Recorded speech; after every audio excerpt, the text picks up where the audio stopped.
Okay, in this lesson, we're going to start talking about message transfer skills. These are the skills that are required in order to transfer messages from one language to another. And we're going to focus in this lecture on the listening skills that are required and the type of listening that is required for interpreting. Now, as you probably already know or have figured out, interpreting is complex. Interpreting is not just one task.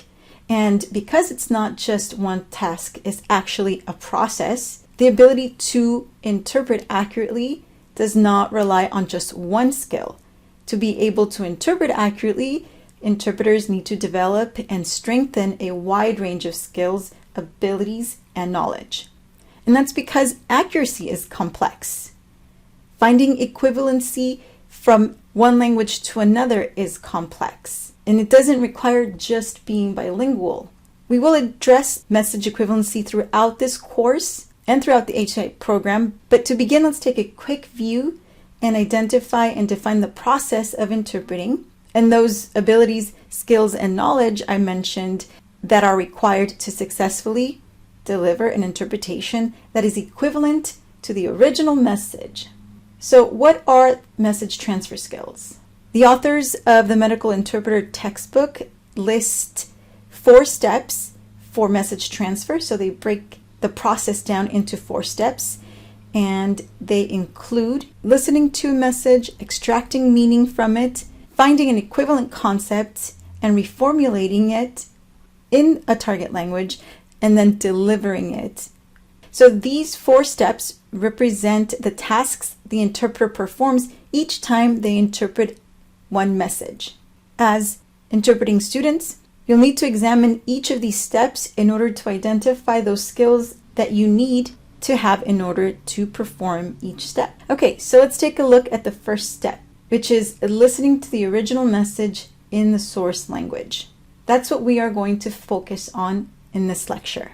So first, let's very quickly talk about the difference between hearing and listening within this lesson's context. Hearing is the functional process of perceiving sound and is considered a passive function. So hearing is just being able to recognize a sound, to recognize that there is a sound, so pick up a sound, whereas listening is a more active process than hearing. The definition of listening is to give thoughtful attention to a sound and process what we hear. So listening occurs when your brain not only recognizes sound, but it also makes sense of the sound. It's an active mental process that gives meaning to that sound. So in interpreting, the most basic abilities that are required for listening are to be able to hear speech and comprehend the language of the speech. In order to interpret, we need to go deeper than that. Now, as I mentioned, listening is a process that involves multiple cognitive stages, which we will not discuss here. If this were a communications or neuroscience or psychology class, we would go into it. But what is important for us as interpreters is to be able to understand that there are different types of listening, and the type of listening we use depends on the reason we are listening and the purpose for listening. Think of it like this. The reason we are listening is basically our ultimate goal, but in order to reach our goal, there are tasks that we need to complete. So those tasks are what we are going to do with the information we have listened to in order to reach our goal. Okay, let's take a look at some examples of the various types of listening and compare them to the listening that we need to do in order to interpret. Let's start with appreciative listening. Appreciative listening is the type of listening you do when you are listening to music or poetry. The goal of appreciative listening is pleasure. So we listen to be able to enjoy ourselves.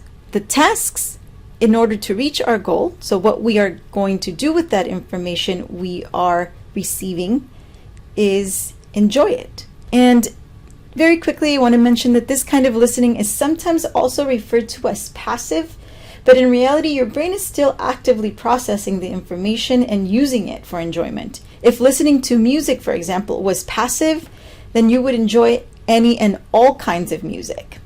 And now, while we may have a broad taste in music and might be able to tolerate many types of music, not all music brings us pleasure. Okay, let's talk about another form of listening, which is empathetic listening. This is the kind of listening you might do as a friend or a partner, or professionally as a therapist. The goal of this type of listening is to make an emotional connection with the person. The tasks involve focusing on perceiving what they are feeling and not necessarily on the words they are using. The next one there is critical listening. And critical listening is used to scrutinize or pick apart a message. This is a type of listening that is important when someone is trying to get you to agree with their argument or claim. It's the kind of listening we do when we are listening to someone who is, for example, trying to get us to buy something or do something or maybe get our vote. Well, at least it's the kind of listening I hope that we all do when we are listening to someone who is trying to get our vote. The goal in this case is to evaluate a message and decide whether it's valid or not, whether we agree or disagree with it. So we are evaluating the information we are receiving as we are listening. Those are the tasks. We are criticizing, scrutinizing, or even questioning the message, so that then we can decide if the message is valid or not, or whether we agree with it or not. And the last one listed here is comprehensive listening. This is the kind of listening you do when you listen to a lecture. This is the kind of listening I'm hoping you are doing now as you listen to this lecture. The goal is to learn and absorb information. And so what you need to do with the information that you are receiving as you're listening is extract the meaning. This means you're understanding the speaker's message and you're differentiating the main idea within the message from the subpoints in order to be able to grasp the main idea and learn the main objectives of a lesson. Okay, so those are the major types of listening that we are all used to. But now let's discuss the type of listening that is required specifically for interpreting. So why are we listening? What is our goal?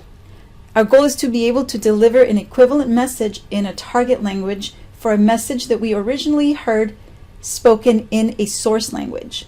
This is what is called message transfer. Okay, now what are the tasks? What are we going to do with the information we receive as we listen during an interpreting encounter? Well, first we need to extract the meaning. This means we are going to understand the speaker's message.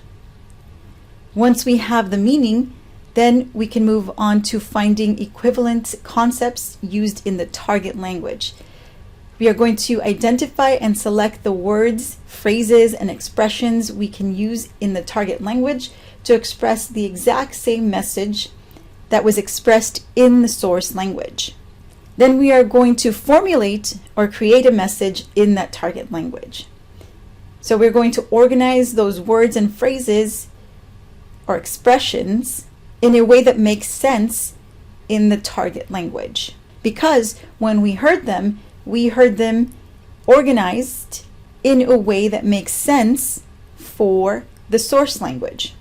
Then we are going to deliver the message. So we're going to produce that message. But as professional interpreters, we know that that's not where we stop, because we also need to monitor our output.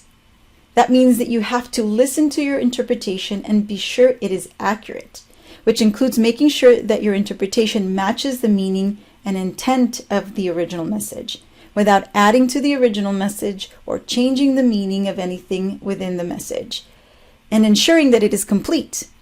So making sure that you didn't leave anything out. In order to be able to do all of these tasks, extracting meaning, finding equivalency, formulating an equivalent message, delivering it, monitoring it, you must also listen to memorize the original message.